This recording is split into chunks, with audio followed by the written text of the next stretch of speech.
Hi, my name is Katie Sanders. I'm a political science and philosophy double major, and my thesis is titled A Federalist Society Takeover: How Conservative Elites Decided Dobbs.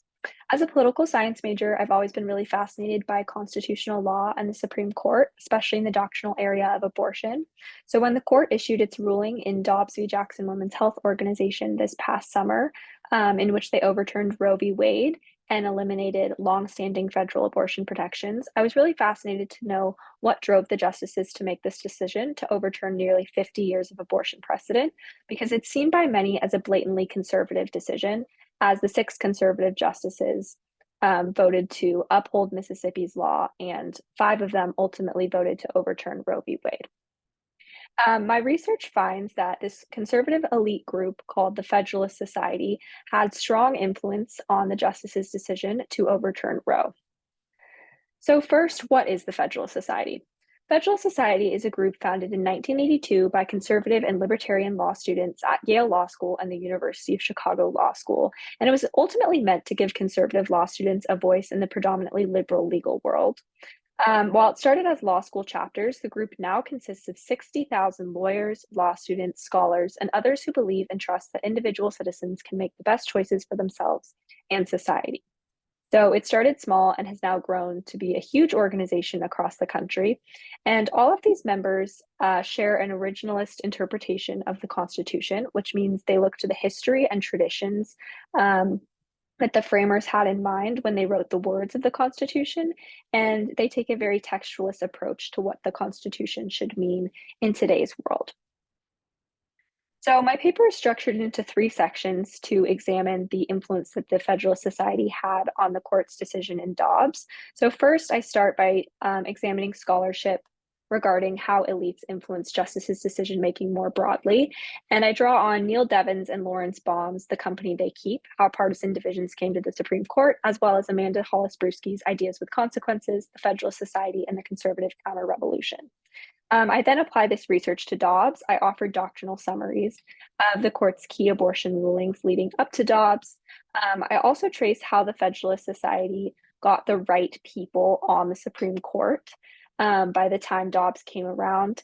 And I trace Federalist Society intellectual capital in the Dobbs decision itself, which is essentially looking at how Federalist Society members supplied the justices with the right kinds of arguments to justify shifting the abortion precedent so drastically in a conservative direction. And then finally, I conclude by talking about implications for the court's legitimacy by drawing on Brandon Bartels and Christopher Johnston's Curbing the Court: Why the Public Constrains Judicial Independence, to ultimately conclude that if the conservative justices continue to issue such blatantly partisan rulings, the court's long-term institutional legitimacy will be seriously threatened. So, summarizing the key takeaways from elite influence on Dobbs, the first section of my paper, I learned that justices really care about their reputations and are more influenced by elite opinion than public opinion. And especially as polarization has increased in recent decades, these elites are also more partisan. And in particular, since the mid 1980s, conservative elites especially have prioritized ideology in judicial appointments and normalized and distributed conservative legal ideas. This really starts with the Federalist Society's founding in 1982. And then during President Ronald Reagan's second term, his Attorney General Edwin Meese really started to prioritize conservative ideology in judicial appointments, which is how the conservative elites got the right cast of characters on the court to overturn to overturn Roe in Dobbs. Applying this to Dobbs, I then tracked the Supreme Court appointments through the key abortion rulings to track how the justices grew more conservative as the Federalist Society grew more powerful and more influential in getting the right conservative justices on the court. I then examined Federalist Society participation in Dobbs more closely and found at least 17 amicus briefs that were authored by Federalist Society members. Amicus briefs are friend of the court briefs.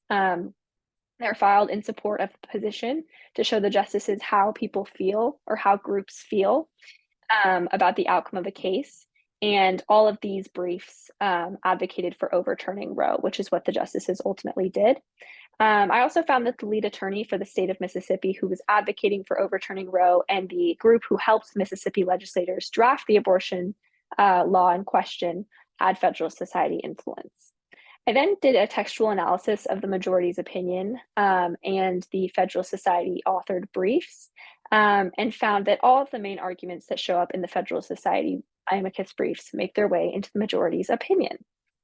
So there's very clear influence from Federalist Society members in shifting the court's abortion precedent in an extremely conservative direction here. And to conclude, this has shocking implications for the court's legitimacy.